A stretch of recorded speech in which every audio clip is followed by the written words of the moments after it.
nevojshme për të realizuar proceset zgjedhore në plotësim të standardeve.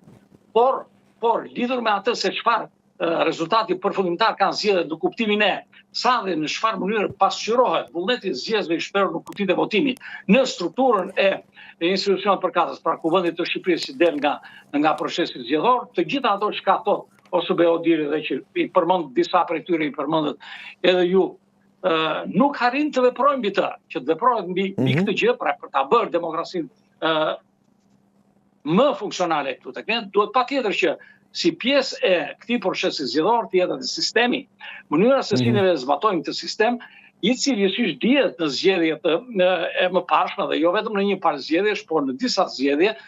për Kuvendin e Shqipërisë ka treguar se kështu siç është ndërtuar legjislacioni zgjedhor, ky sistemi proporcional e renal që kemi ne, nuk arrin dot që të na bëjë një pasqyrim real të plotë të vullneteve të zgjedhësve të shprehura në kutitë e votimit nëpërmjet votës tyre. Ashtu sikurse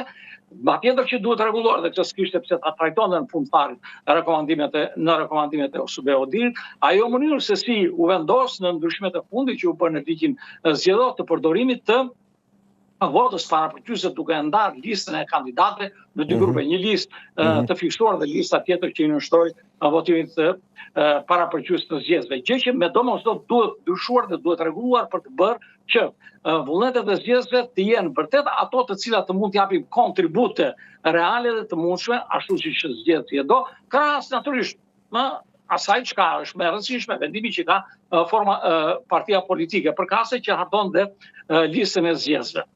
Unë jam i mendimit se në mënyrë ta ndjej se mënyra se si ata sot, që për mua nuk përbën lajm krijimi i komisionit parlamentar për reformën zgjedhore, jo, por është lajm, po fakti që objekti i punës së këtij komisioni nuk do të jenë vetëm rekomandimet e ose Beodirit, të fundit dhe të tjera të pazbatuara, të dhëna në raportet e mëparshme të tyre, por në të njëjtën kohë ata kanë futur pjesë të punës së këtij komisioni, marrja në konsiderat trajtimin dhe marrja vendim pastaj nga ky komision lidhur me propozime të bëra nga pjesa shqiptare, parti politike, grupe të interesit ose shoqëri civile. E po që se do ta trajtojnë këtë gjë me seriozitetin e duhur, atëherë për mua po jemi në kushtet kur presim që të ndodhë një proces zgjedhor, një proces reformues i legjislacionit zgjedhor, shumë ndryshe, cilësisht më ndryshe nga ato që janë zhvilluar kohë më përpara tek ne. Ne kuptova. Po që se do doni që të shprehemi për atë çka edhe zoti Celibashi ka thënë midis atyre 8 pikave që rreshtoi, jo ai, po që i ka rreshtuar ose Beodiri përveç tyre, janë vetëm to, unë do shkëputja një si shumë të rëndësishme për mua. Dhe që është rekomandimi i përsëritur i tyre. Shiko, ka një rekomandim midis të tjerave,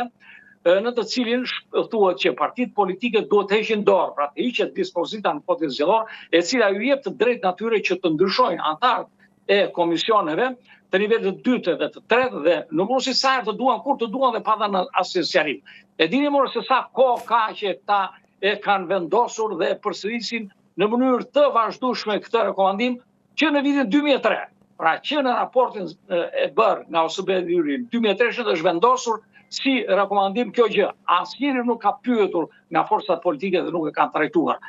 Gjë që do të thosha unë, Themra Akili dhe shumë e rëndësishme, nuk di se sa. Se nuk e bëjnë këtë, le të shkojmë tek Themra Akilit. Pse nuk e bëjnë këtë, zoti Kumë? Me administratën zgjedhore, pra. Urdhëro? Pse nuk e bëjmë këtë? Pse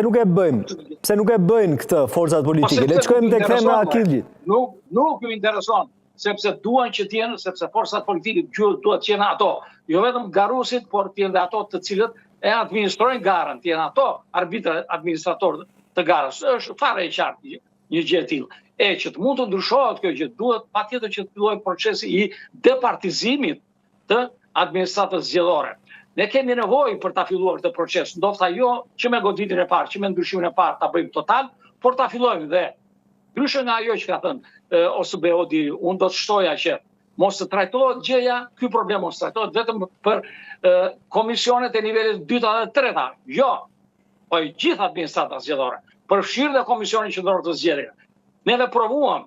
një strukturë të re të Komisionit Qendror të Zgjedhjeve, që kemi një komisioner shtetëror dhe një nën komisioner shtetëror pastaj dhe 2 organe legjislative, rregullatorin dhe kasin. të cilët nuk bëjnë që tjetër vetëse, prodhuan në këtë mënyrë, pra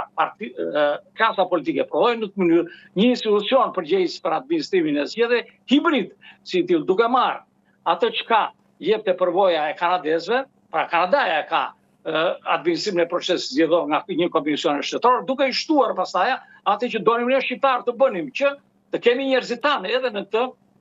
në këtë nivel, në nivelin më të lartë të administratës zgjedhore. Dhe puna ka treguar, puna të dy këtyre komisioneve ka treguar referendumi çfarë ka bërë njëri dhe çfarë ka bërë tjetri në fakt. Apo nuk është se absolutisht të gjithë punën e bën komisioni, komisionerë shtetëror së bashku me gjithë ushtrinë e nënpunësave që ka të rekrutuar me gjithë ato drejtori që ka komision qendror të zgjedhjeve, kurse